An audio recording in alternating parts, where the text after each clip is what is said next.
Hi, it's Will Lopez, head ambassador at Gusto, and today I'd love to talk about the shifting landscape for businesses and everyday working Americans.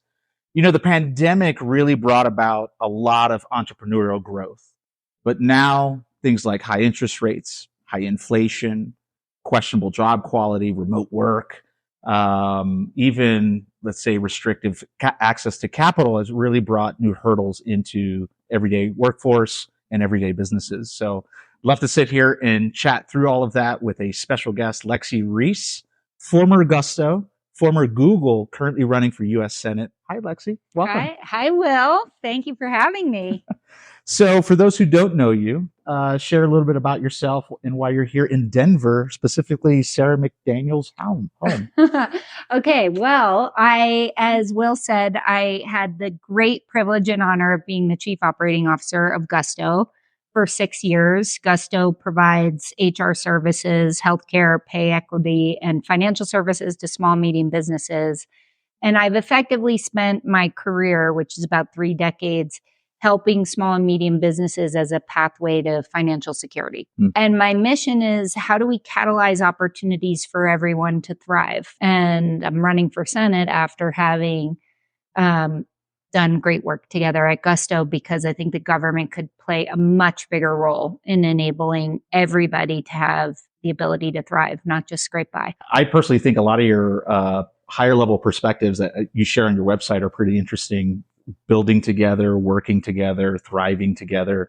I think at a high level, could you speak to each one of those and how it all ties together? Yeah, sure. And particularly for the audience I think is watching, 33 million small businesses in America. That's 99% of businesses in America. Huge amount of job creation coming out of small businesses.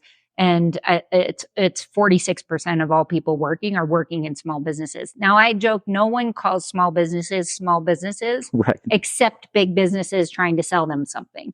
So small businesses are everywhere. There are restaurants, our architects, the engineers we use. So my entire plan, which you referenced, is let's make the math add up by making work, by making the government work, and by taking obstacles out of people's way so they can actually have a chance at unleashing their full potential.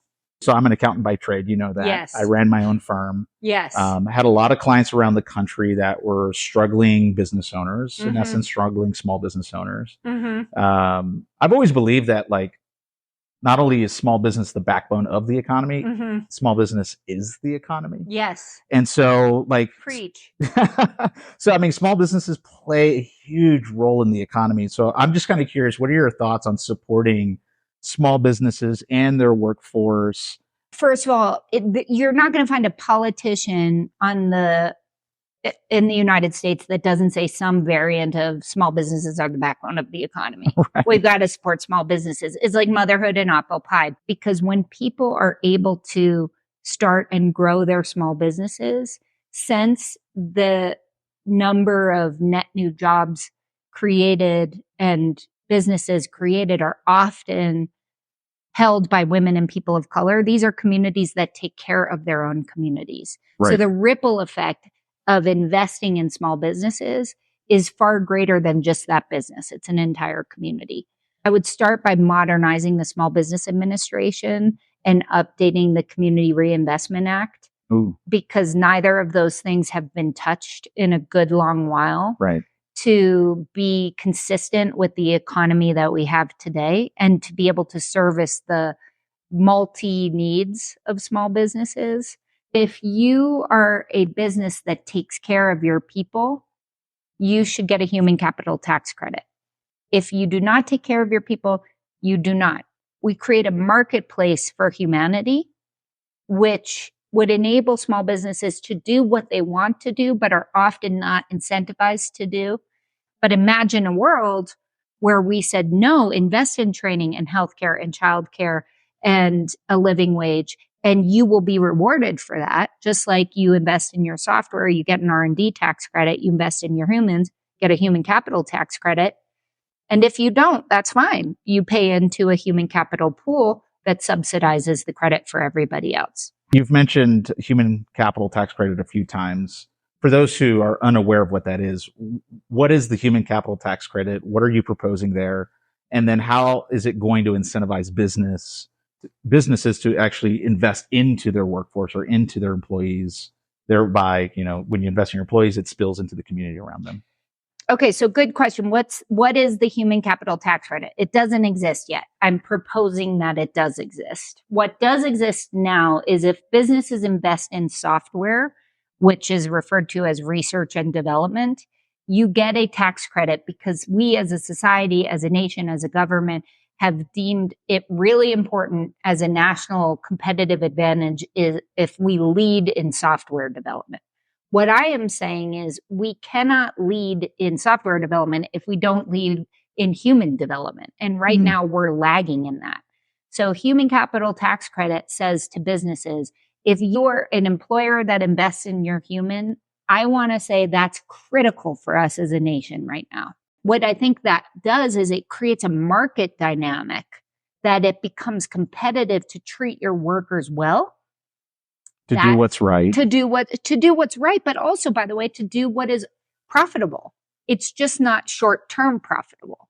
But and I know because we've served lots of businesses that take care of people, product, they have higher profits. Right. But it's in that order. Yeah. And when I say profits, I mean, if you're looking for a quick hit, you could make a profit off being really shitty to employees, but it's not sustainable. So if you want to create a durable, long-term business, you have to invest in humans because they create the customer service. They create the product. And unless you do that, you won't have the edge that we know is possible if you invest in employees. So I am simply creating the infrastructure and the long-term incentive to align people, great product, and profits. Yeah. Yeah, I love that so much because especially in today's economy, we're seeing record number of jobs, not enough workers. There's a lot of concern, especially in small businesses, in losing their workforce. Right. Without a lot of resources to help them invest into their workforce. Yeah.